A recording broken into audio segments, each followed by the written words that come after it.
Morning दोस्तों आज हम भगवान बुद्ध का जो दर्शन है उसको थोड़ा सा समझने की कोशिश करते हैं। दोस्तों वैसे भगवान बुद्ध के दर्शन को समझने से पहले हम थोड़ा सा ये समझते हैं कि जो आस्तिकता और नास्तिकता क्या होता है। दोस्तों हमारे जो सनातन धर्म में जो आस्तिकता और नास्तिकता की जो परिभाषा दी गई उसका वास्तविक अर्थ होता था कि जो वेदों को मानता है वो वास्तविक है और जो वेदों को नहीं मानता वो नास्तिक है। तो दोस्तों भगवान बुद्ध का जो दर्शन है वास्तव में वो एक उसको आम आदमी मतलब जो कहा गया है कि वो नास्तिक दर्शन है, क्योंकि वो आत्मा को नहीं मानते थे।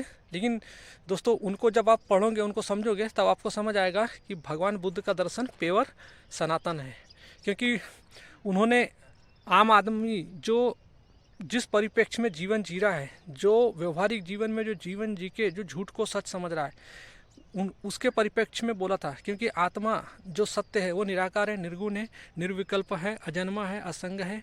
वो उसका कोई संग नहीं हो सकता, कोई रूप आकार नहीं हो सकता, वो मन में नहीं समा सकता। इसलिए भगवान बुद्ध कहते थे कि तुम जिसको आत्मा बोलते हो वो अनात्मा है। क्योंकि तुम कौन हो? तुम अहंकार हो।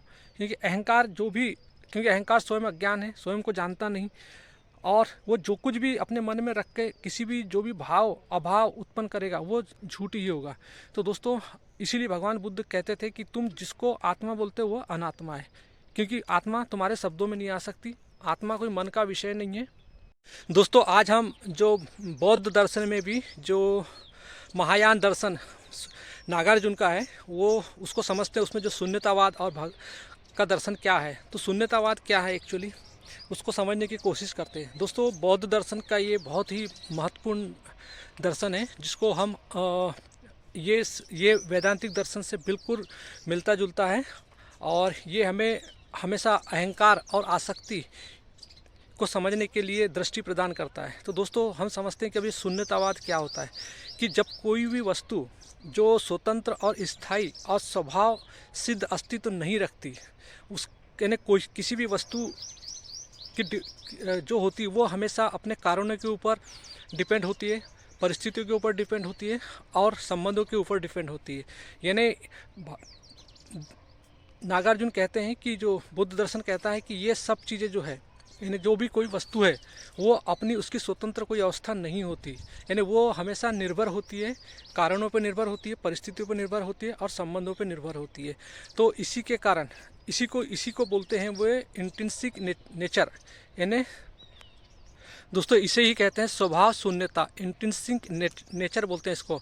तो दोस्तों इस प्रकार से ये बौद्ध दर्शन की जो मेन फिलॉसफी है, मेन दर्शन की जो दृष्टि है, जो अहंकार और आसक्ति के प्रति की विगलन के प्रति।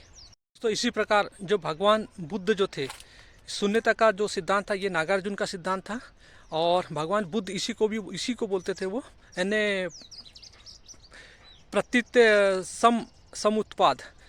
तो यानी ये दोनों प्रतीत सम उत्पाद और शून्यता ये दोनों इक्वलेंट है। इसमें क्या बोलते थे भगवान बुद्ध, जो बोलते थे कि प्रतीत सम उत्पाद में बोलते थे कि इदम अस्ति तस्मात् इदम भवति, यानी यदि कार्य है तो परिणाम है, यदि परिणाम नहीं तो कार्य नहीं। तो उनका ये साफ साफ कहना था कि यदि बगैर कारण के कोई परिणाम नहीं हो सकता।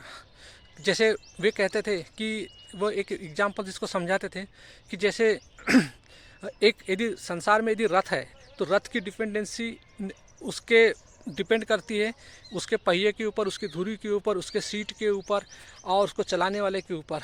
अगर ये सब चीज़ नहीं है तो रथ का कोई महत्व नहीं है। तो रथ का जो अस्तित्व है वो इन सब चीज़ों से मिलकर बना हुआ है।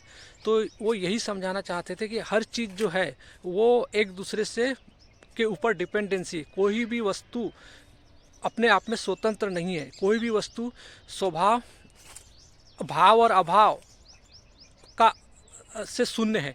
मतलब हर व्यक्ति, यानी शून्यतावाद का मतलब ये होता है कि कोई भी वस्तु स्वतंत्र स्थायी और शुद्ध अस्तित्व की नहीं है, यानी वस्तु अपने आप में कोई मायने नहीं रखती। दोस्तों उनके कहने का मतलब ये था कि जो संसार में भगवान बुद्ध का सबसे बड़ा सरोकार था मानव के दुख से। वो बोलते थे कि सर्वम दुख दुखम, मैंने मनुष्य का जीवन ही दुख है, जन्म ही दुख है। जीवन दुख नहीं बोलते थे, जन्म ही दुख है। और उनका सरोकार था दुख, मतलब मानव के दुखों को दूर करना। वही जो था, वही मेन फिलॉसफी हमारे वेदांत दर्शन की भी थी, उपनिषदों की, ऋषियों की थी।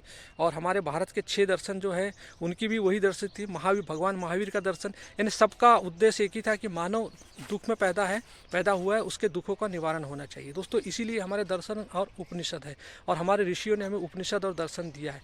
और वेदों के अंतिम दर्शन वेदांत दर्शन, अद्वैत वेदांत, जो पूरे प्रख्यात है दोस्तों। और भगवान बुद्ध का दर्शन, ये मानव के दुखों को निवारण करने के लिए।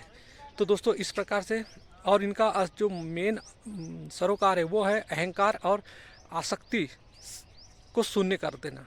क्योंकि दोस्तों हमारी तृष्णा कहाँ जाती है? विषयों के प्रति। और हर विषय कहाँ होते हैं? हमारे मन में होते हैं। वस्तु ये बाहर होती है।